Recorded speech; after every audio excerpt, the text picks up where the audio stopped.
Imagine this scenario. You are relaxing on your living room couch on a Thursday evening, just scrolling through your phone, when a notification suddenly pops up. A fresh deposit of $1,000 just cleared into your checking account. Not because you picked up extra shifts at work, not because you flipped items online, but purely because you hold shares in major corporations that decided to distribute a cut of their profits directly to you. It honestly sounds like a financial fantasy, doesn't it? Well, what if I told you this lifestyle is entirely within your reach, and the underlying math is much simpler than the experts make it seem?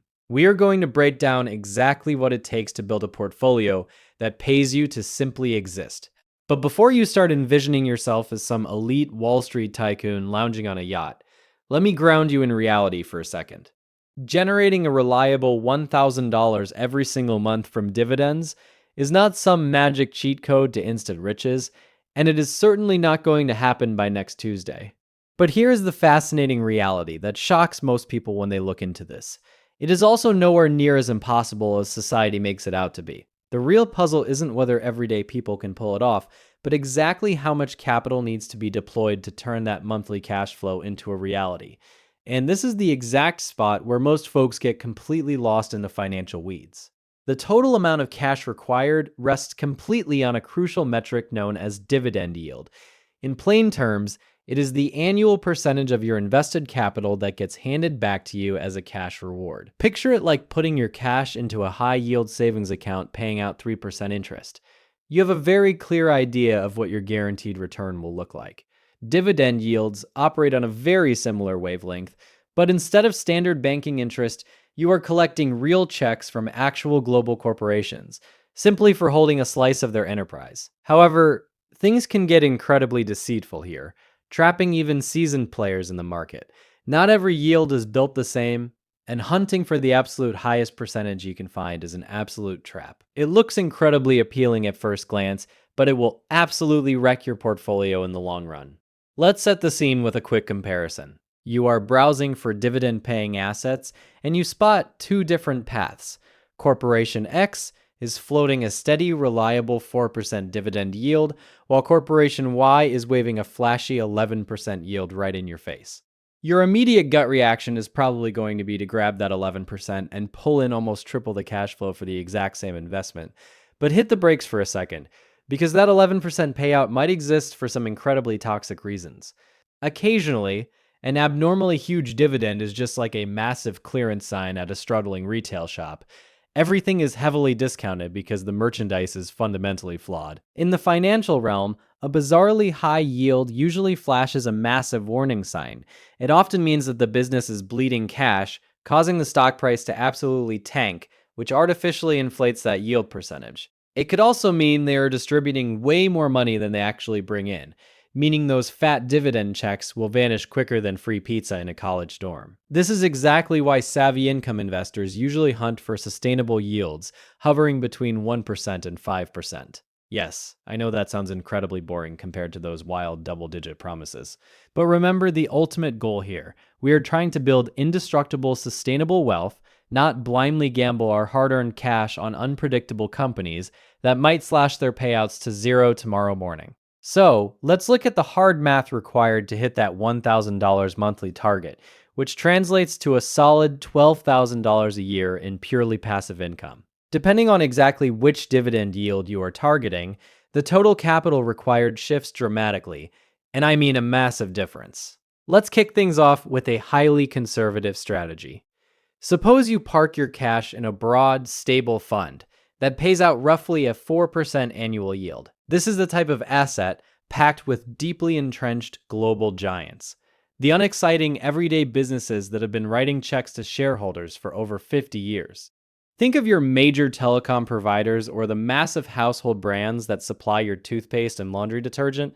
These are definitely not the hyper-growth tech stocks dominating social media feeds, but they are the relentless machines that keep paying you every quarter without fail. With a steady 4% yield, you would need exactly $300,000 invested to generate that $12,000 annually.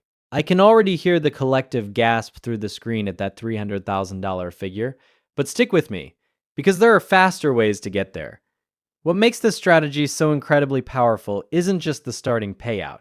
It is the fact that these top tier corporations routinely boost their distributions as the years roll by. Think of it like receiving an automatic salary bump every single year without ever having to schedule an awkward meeting with your boss or beg for a raise. There are powerhouse businesses out there that have successfully increased their payouts for 3, 4, or even 5 straight decades. Just try to picture your regular 9 to 5 paycheck automatically growing every 12 months for your entire working life. That is basically the exact dynamic you lock into when you park your capital with premium, reliable dividend payers. But naturally, you might be sitting there thinking, Kyle, I really don't have decades to sit around and slowly accumulate $300,000. That is completely fair, and there is actually another route to hit that monthly income goal, using a radically different philosophy. Instead of making pure cash flow the main objective, certain investors pivot toward a hyper-growth mindset. They filter for enterprises that offer a much smaller initial payout but are expanding their core business at a rapid pace. The trade-off here is that you need a lot more patience and you have to view your monthly income stream from a different angle.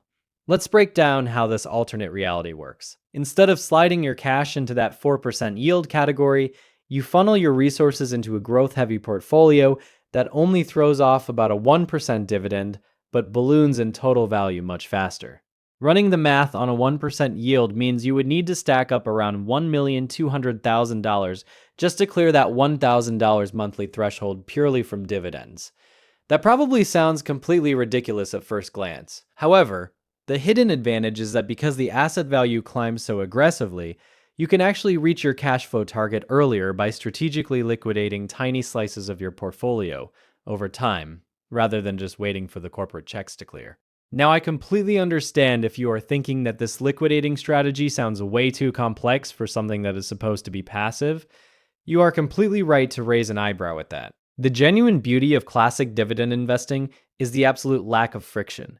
You acquire the shares, the checks hit your account, and you sleep like a baby knowing giant corporations are actively working to fund your lifestyle. By the way, if you are finding this breakdown helpful so far, take a quick second to like this video and subscribe to the channel. Also, drop a comment below and let me know, are you team high yield or team high growth right now? I'd love to read your strategies. Finding that perfect middle ground is honestly the most logical move for the average person.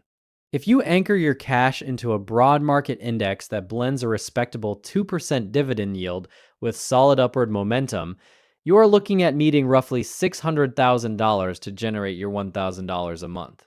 It is still a heavy target, but significantly lighter than the pure growth route, and you get to ride the historical upward wave of the entire stock market. But we haven't even touched on the high-octane corners of the market that could theoretically fast-track your path to that $1,000 goal, with significantly less capital. These niche approaches are where things get incredibly spicy.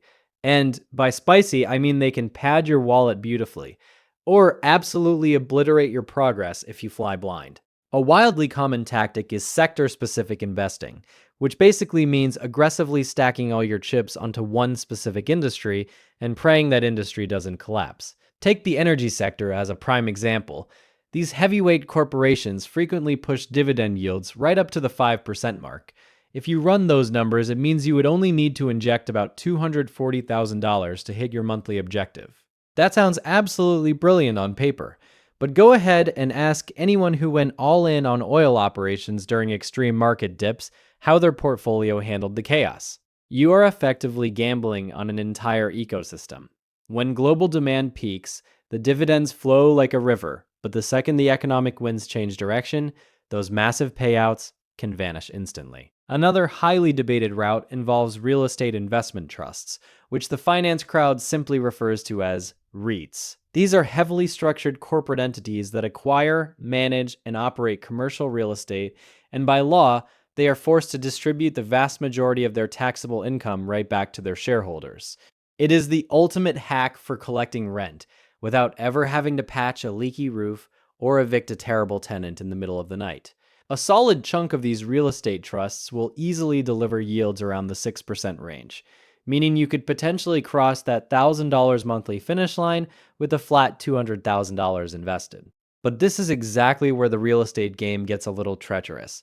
These assets are hypersensitive to declining interest rates, shifting mortgage trends, and the general temperature of the housing market. When lending is cheap and construction is booming, they print money effortlessly. But the moment the credit markets tighten up and commercial buildings sit empty, holding on to those shares will seriously test your emotional limits. Now, let's look at the absolute wild west of income building.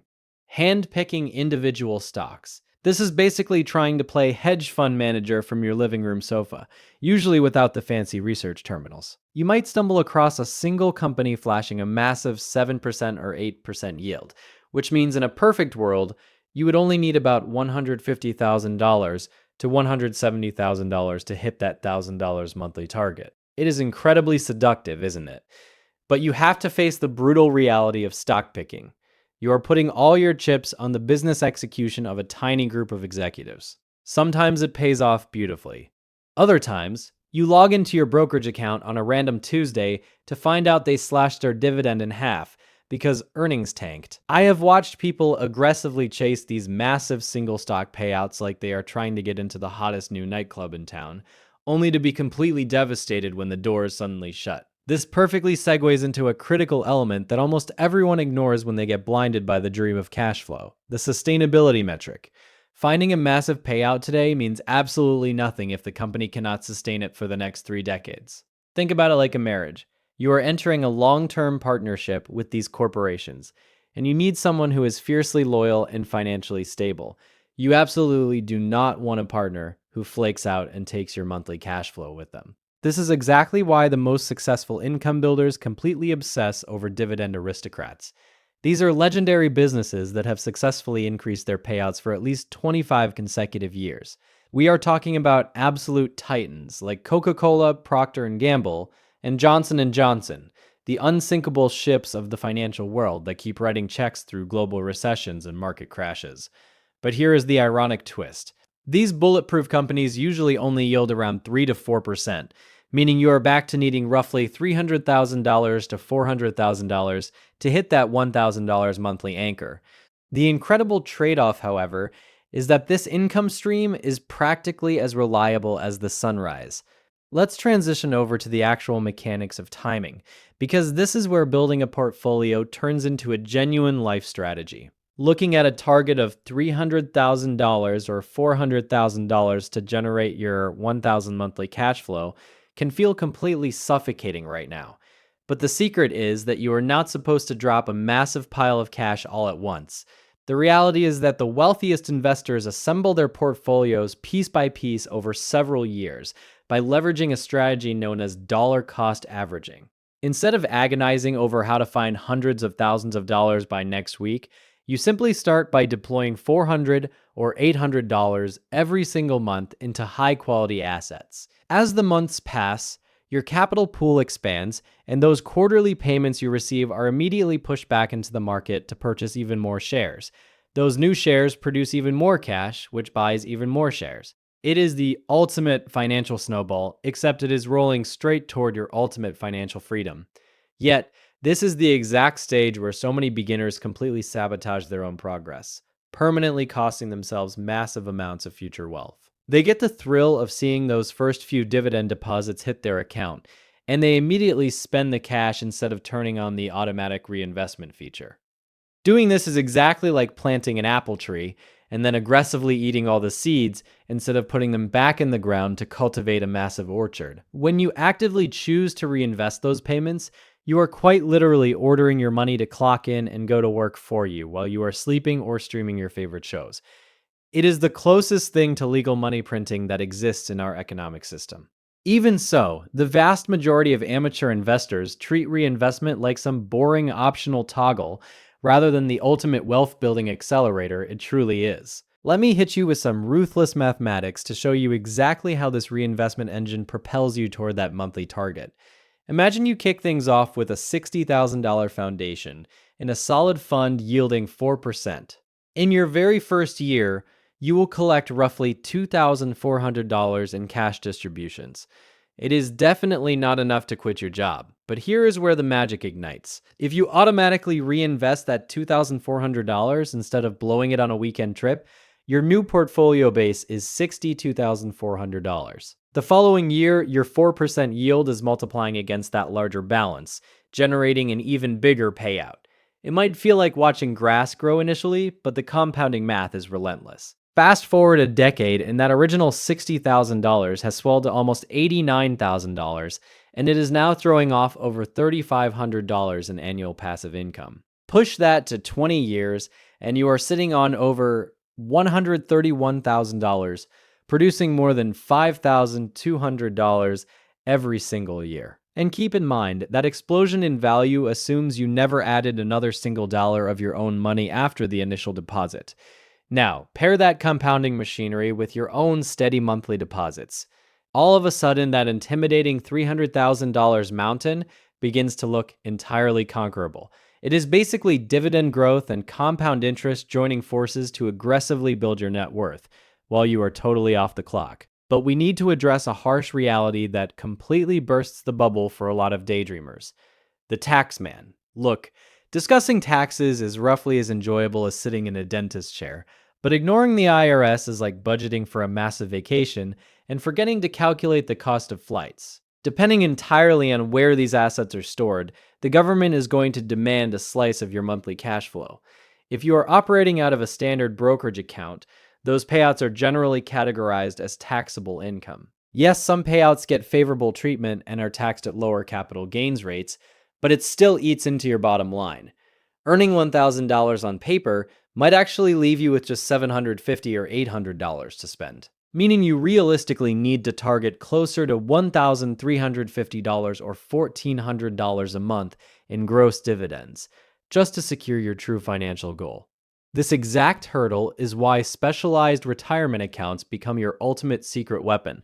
By shielding your assets inside these specific structures, those quarterly checks can stack up and multiply without suffering from that brutal annual tax drag. This invisible shield drastically speeds up your timeline for hitting that cash flow milestone.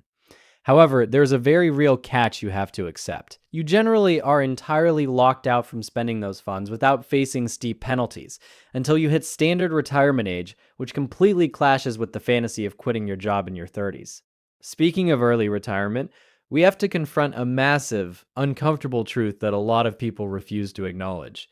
Putting all your focus solely on cash flow, especially in your 20s or 30s, could actually put the brakes on your overall wealth creation. I know the hardcore dividend fans are probably rolling their eyes right now, but just listen to the logic.